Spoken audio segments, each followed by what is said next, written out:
Assalamu alaikum wa rahmatullah, and welcome to the first broadcast of this live program in the holy month of Ramadan. It's a very special year with a changed routine. This has opened new opportunities for Muslims to worship Allah and take benefit from the blessings of this month. In this broadcast, we'll be looking at fasting in the month of Ramadan in view of the coronavirus pandemic.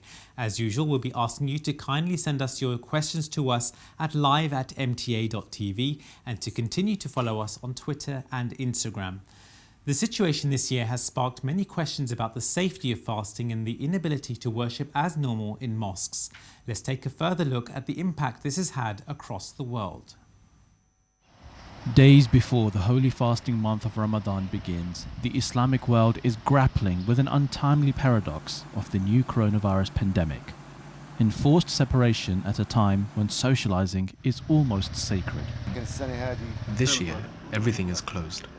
Al-Aqsa Mosque is closed, and all the mosques are closed.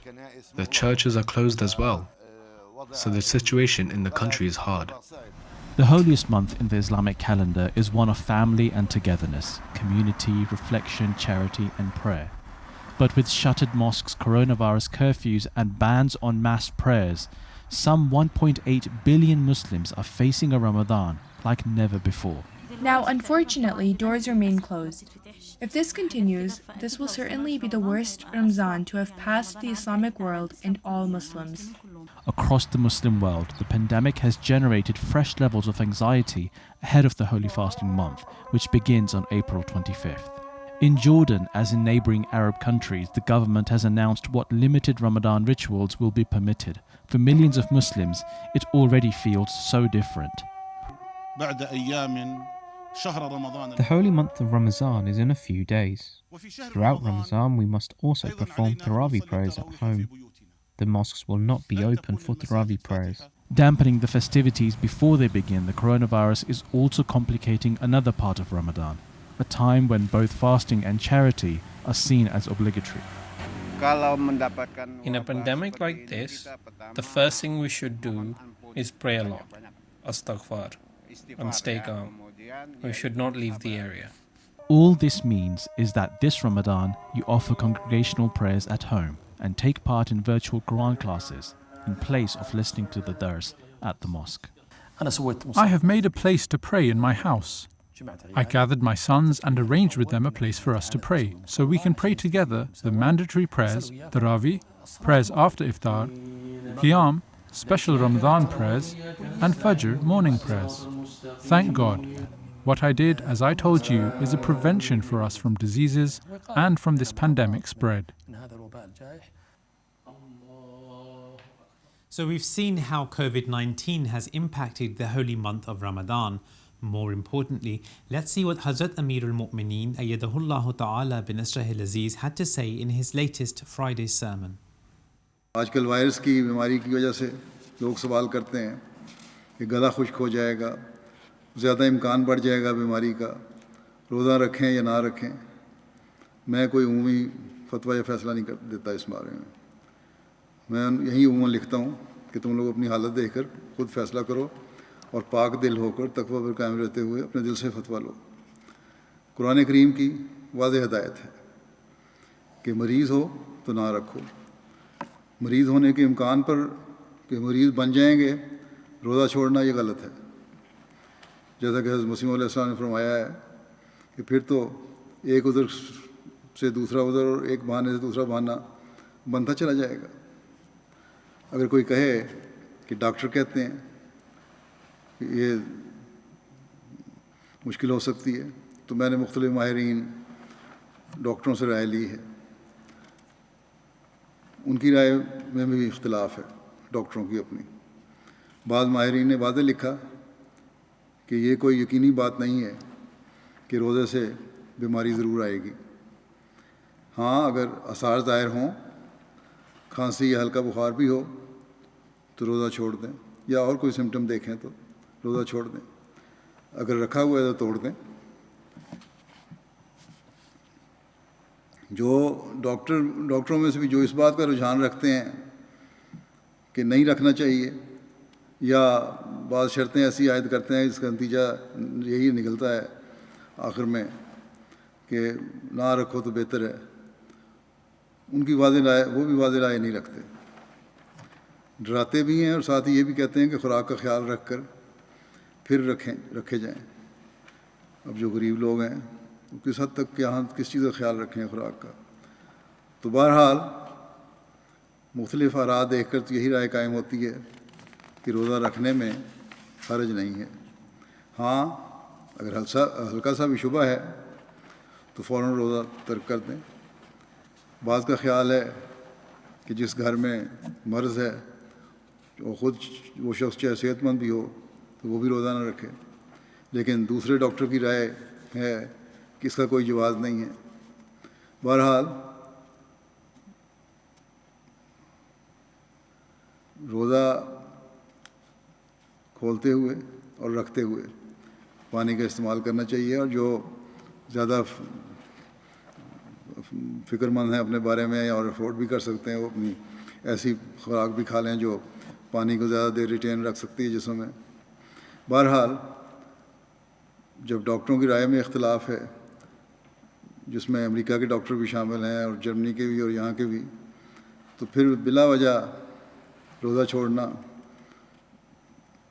ये भी हमें देखना चाहिए कहीं उस ज़ुमरे में ना आ जाए जिसके बारे में हज़रत मसीह मौऊद अलैहि सल्लम ने फरमाया है कि तकिया करते हैं।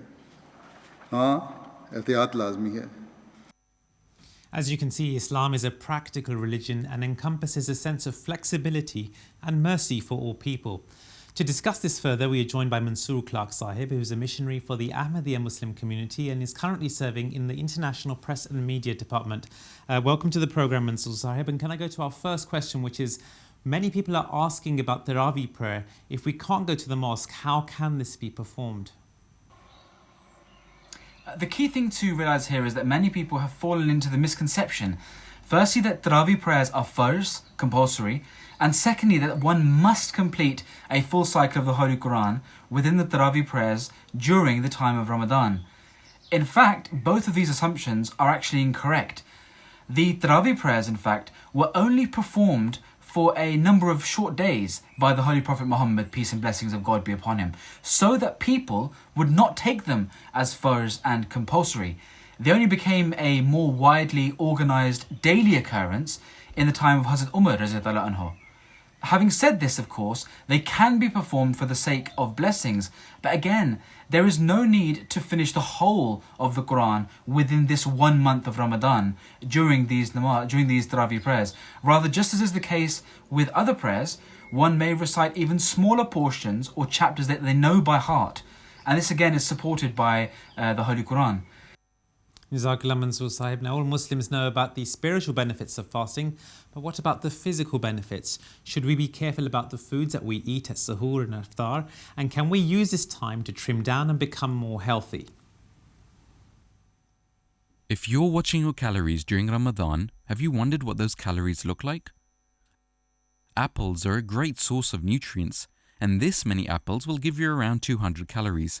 However, 200 calories worth of cheese is a much smaller portion. For the morning meal, try to have a balance. 3 eggs or a small bowl of cereal or some oats are all roughly around 200 calories. But if you're planning on having a fried paratha with that, then the calorie count is going to shoot up. Talking of fried food, those samosas, pakoras and jalebis that you can't wait to eat at the end of the day are full of oil, salt and high in cholesterol. Always a good idea to give those a miss. In the same way, you'll feel much better during the day without foods like pizza, burgers and chips. Some people try to be healthy by eating more salads, but just make sure to avoid the salad dressings. They've got a lot more calories than you might expect. Here's a quick tip. Try making your own fruit smoothies rather than the ones you find in stores that contain added sugars and preservatives. Give it a go and see what new combinations you can come up with. Finally, remember, it isn't just all about calories. For example, a glass of milk can contain more calories than a glass of fizzy drink, but the milk will also contain nutrients like calcium and healthy fats which the body needs. Islam teaches us to benefit from the foods that Allah Almighty has provided for us and to keep a balance in all things. Inshallah, following this advice will help us maintain a healthy body, mind and soul during Ramadan. To help elaborate on this further, we have Ronald Abdulrahim Hubbs, who is a professional herbalist in Portland, Oregon, in the United States. Thank you for joining us, Ronald. And can I go to my first question, which is, should we be careful about eating fatty or unhealthy foods in this month of Ramadan? It's very important to be, careful about eating unhealthful foods in general, but especially, during Ramadan as well. But also, I want to make a point of clarity with this.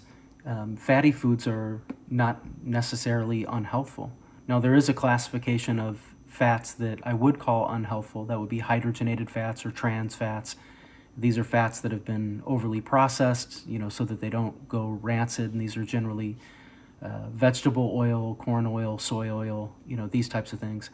And when they're ingested, the body doesn't do well with those. But that's completely different than natural fats, which would be in the category of, minimally pressed, like olive oil, coconut oil, butter is an excellent fat, as is animal fat from healthy animals, preferably from animals that haven't been treated with hormones or antibiotics and have been treated well. What about the quantity of our food? Should we be controlling our portions, and how can we use this month to improve our health? That's important, not to stuff ourselves. But there's another component of that, which I would say eating too close together. So the body needs like a whole 5-hour digestive cycle to really process a meal. And I won't get in, obviously I don't have time to get into all the science of that.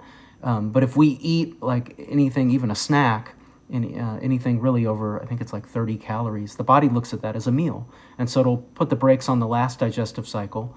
It'll store whatever glycogen was stored in the liver, which is a type of sugar, that gets converted to fat, and usually the kind of fat around the abdominal organs, which, the bad kind of fat that you hear about. And over time, you can, put on weight. So it's best if you can really just drop that third meal and, that we're used to eating, and just have 2 meals. Now, for the first couple of days, of course, it's a little tough. After that, you acclimate to it, and then by the end of the month, of course, it's almost hard to go back to eating that third meal because you've become accustomed, to just 2 meals a day. So, that in and of itself is very helpful. There's so much research now that has come out about fasting in general. Intermittent fasting, which I would say Islamic style fasting, has even more benefits, but it also fits into the category of the benefits of intermittent fasting. There's many books and research articles and everything that have been really written over the last 10 years especially. And finally, if one would like to exercise during this month, what's the best time of the day? I'm not sure that there's really a best time for exercise. The main point is get it in, get the exercise in daily. And that can be, going for a walk, especially getting some sunshine. Anything that gets your lymph moving, the lymphatic system is really important, especially when we're fasting, because that's our detoxification system. And our body, when it's fasting, it's metabolizing things, it's cooking things down. And there can be toxins and metabolic waste and all kinds of things in that. And we need to make sure that we're moving our bodies, because that's what moves lymph. Really, the only things that move lymph are movement, exercise, and breathing. Thank you, Abdulrahim Sahib.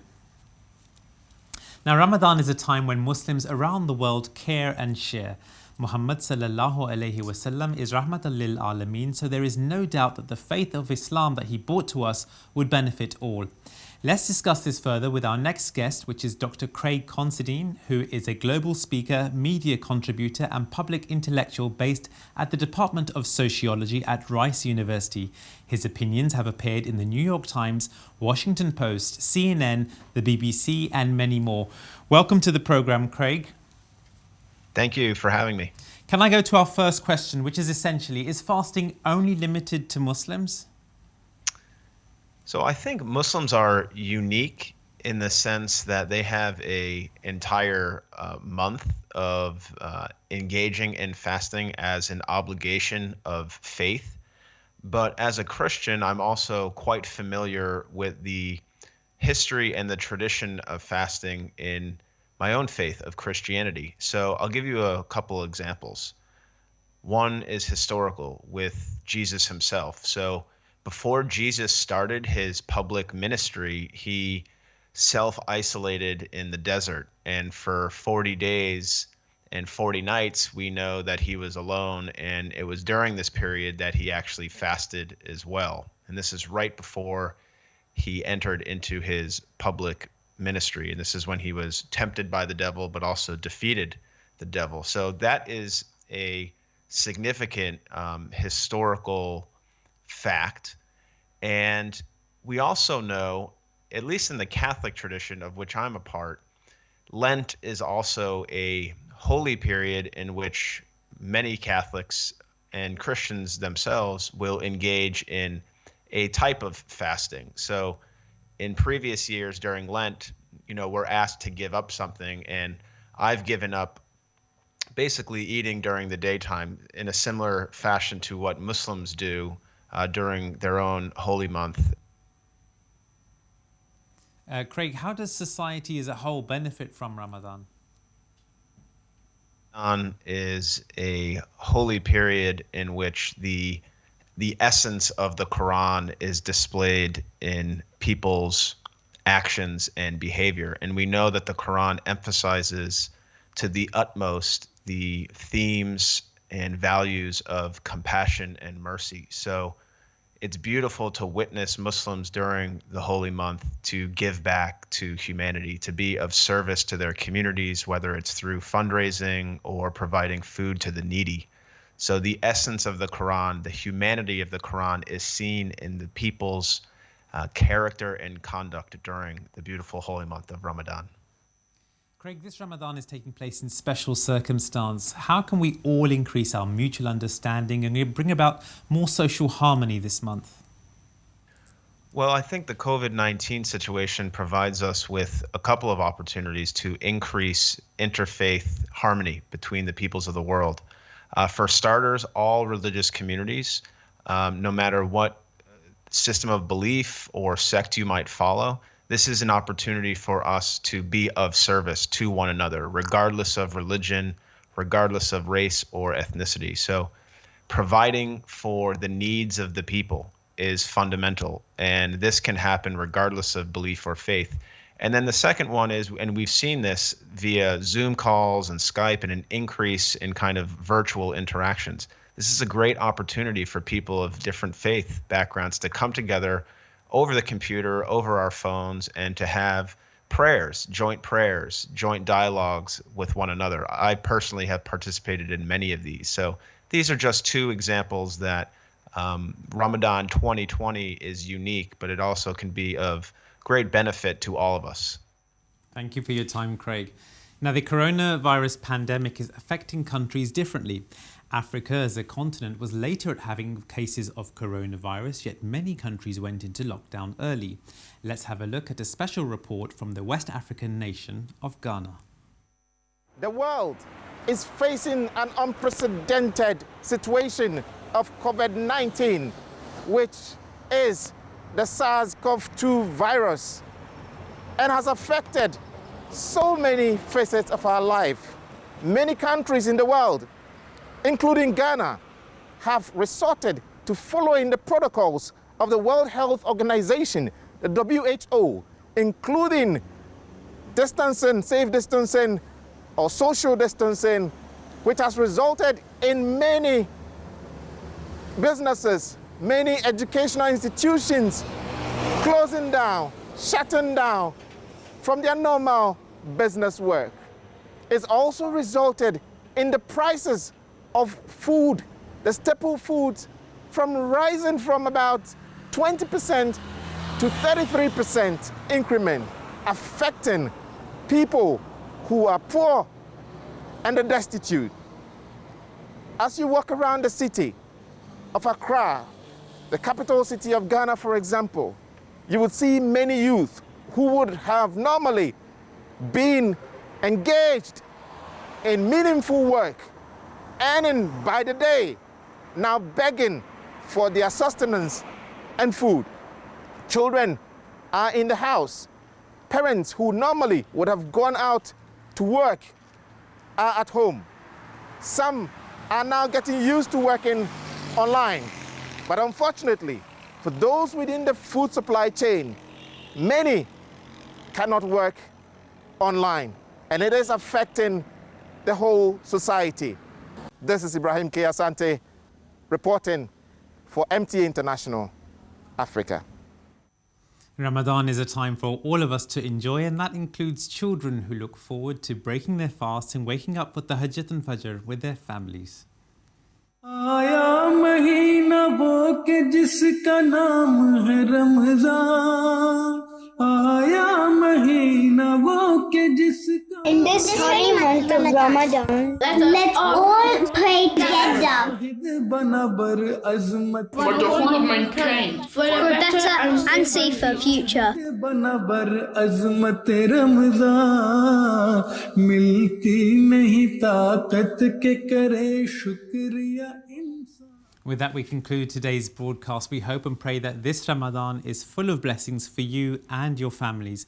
With that, we take your leave and ask you to continue to send your questions to us at live@mta.tv. Until the next program, Assalamu alaikum wa rahmatullahi wa barakatuhu.